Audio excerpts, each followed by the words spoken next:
Hello everyone, আসসালামু আলাইকুম। আশা করি আল্লাহর রহমতে সকলে অনেক ভালো আছেন। তো আজকে আপনাদেরকে দেখাবো যে টেন্ডার রাউটারের পাসওয়ার্ড কিভাবে আপনার হাতে থাকা স্মার্টফোনটি দিয়ে চেঞ্জ করবেন। তো গাইস, চলুন কথা না বাড়িয়ে মূল ভিডিওতে চলে যাই। এখান থেকে প্রথমেই হচ্ছে আপনি চলে যাবেন আপনার ফোনের ওয়াইফাই সেটিংসটির মাধ্যমে। এইবার এখান থেকে হচ্ছে আপনার ফোনে যেই ওয়াইফাইটি কানেক্ট রয়েছে সেই ওয়াইফাইটির উপরে ক্লিক করে দিবেন। তারপর এখান থেকে একটু নিচে স্ক্রল করবেন এন্ড এখানে দেখতে পাচ্ছেন গেটওয়ে, জাস্ট এই আইপিটার উপরে এখানে ট্যাপ করে ধরে রাখবেন। তারপর ফাইনালি হচ্ছে এখানে নিচে দেখতে পারবেন কপি, জাস্ট এই আইকনটার মাধ্যমে ক্লিক করে এখান থেকে এই আইপিটা কপি করে নেবেন। তো এইবার এখানে আমাদের সম্পূর্ণ কাজ শেষ। এইবার আমাদের চলে যেতে হবে ক্রোম ব্রাউজারটির মাধ্যমে। তো ক্রোম ব্রাউজারটি ওপেন করার পর জাস্ট এখান থেকে সার্চ বক্সে আপনি যে আইপি অ্যাড্রেসটি কপি করে এনেছিলেন সেই আইপিটি এখানে পেস্ট করে দিবেন। তো এইবার এখানে সার্চ করে দেওয়ার সাথে সাথে হচ্ছে আপনার রাউটারটি লগইন প্যানেলটি এখানে চলে আসবে।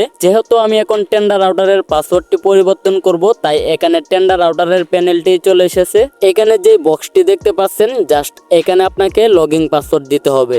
সাধারণত লগইন পাসওয়ার্ড হয়ে থাকে অ্যাডমিন অথবা অ্যাডমিন 1। তো দুইটা থেকে একটা যেটাই হয় দুটোটা দিয়ে ট্রাই করবেন। তারপর এখানে দেখতে পাচ্ছেন লগইন, জাস্ট এই অপশনটির মাধ্যমে ক্লিক করে দিবেন। লগইন অপশনে ক্লিক করার সাথে সাথে টেন্ডার রাউটারের যে প্যানেলটি রয়েছে সেই প্যানেলটি আপনাদের সামনে চলে আসবে। তো এখান থেকে হচ্ছে আপনার রাউটারের সম্পূর্ণ কিছু কন্ট্রোল করতে পারবেন। এন্ড কিভাবে কন্ট্রোল করবেন চলুন প্রসেসটি দেখিয়ে দেই। এখানে একটি অপশন দেখতে পাচ্ছেন অনলাইন ডিভাইস, জাস্ট এখানে ক্লিক করে দিবেন। এবার হচ্ছে আপনার রাউটারটির মধ্যে ঠিক কয়টি ডিভাইস কানেক্ট রয়েছে সবগুলো ডিভাইস এখানে দেখতে পারবেন। এবার চলুন দেখিয়ে দেই আপনার রাউটারের নাম এবং পাসওয়ার্ড কিভাবে চেঞ্জ করবেন। তার জন্য উপরেই একটি তীর লাইন দেখতে পাচ্ছেন, এই অপশনটির মাধ্যমে ক্লিক করে দিবেন। তারপর এখানে দেখতে পাচ্ছেন ওয়্যারলেস সেটিংস, এই অপশনটির মাধ্যমে ক্লিক করে দিবেন। তো এখানে প্রথমেই হচ্ছে আমরা ওয়াইফাইয়ের নামটি পরিবর্তন করব। তার জন্য এখানে দেখতে পাচ্ছেন ওয়াইফাই নেম, এখানে ক্লিক করে দিবেন। এখানে আপনার রাউটারটির জন্য আপনার পছন্দ মতো একটি নাম দিয়ে দিবেন। নামটি সঠিকভাবে দেওয়া হয়ে গেলে এবার এখানে আমরা পাসওয়ার্ডটি পরিবর্তন করব। তার জন্য এখানে নিচেই দেখতে পাচ্ছেন সিকিউরিটি মোড, এই বক্সটির মাধ্যমে হচ্ছে আপনার বর্তমানে যে পাসওয়ার্ডটি রয়েছে সেই পাসওয়ার্ডটি দেখতে পারবেন। যেহেতু আমার রাউটারটি একদম নিউ, তাই এখানে আমার রাউটারটির মাধ্যমে কোনো পাসওয়ার্ড নেই, তাই এখানে এরকম দেখাচ্ছে। এখানে এই আইকনটির মাধ্যমে ক্লিক করে আমি এখান থেকে একদম নিচের অপশনটি সিলেক্ট করে নিচ্ছি।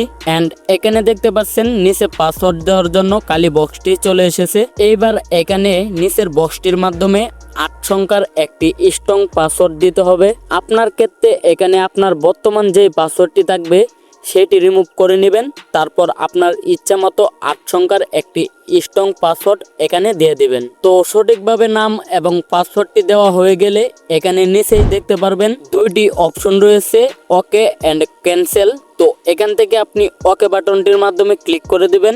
এখানে দেখতে পারবেন একটি নোটিশ দেওয়া হয়েছে, জাস্ট এখান থেকে ওকে বাটনটির মাধ্যমে আবারও ক্লিক করে দিবেন। এন্ড ফাইনালি দেখতে পারবেন অটোমেটিকলি আপনার রাউটারটি একটি হাফ রিসেট হবে। এখানে কিছুক্ষণ অপেক্ষা করবেন।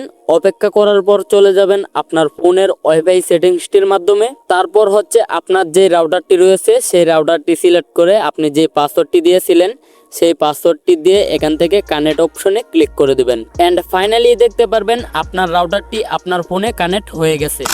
তো গাইস, এই ছিল আজকের আমাদের ভিডিওটি যদি আপনাদের কাছে একটুকু ভালো লেগে থাকে তাহলে এরকম টেক নিত্য নতুন টিউটোরিয়াল ভিডিও পেতে আমাদের চ্যানেলটি সাবস্ক্রাইব করে সাথেই থাকুন।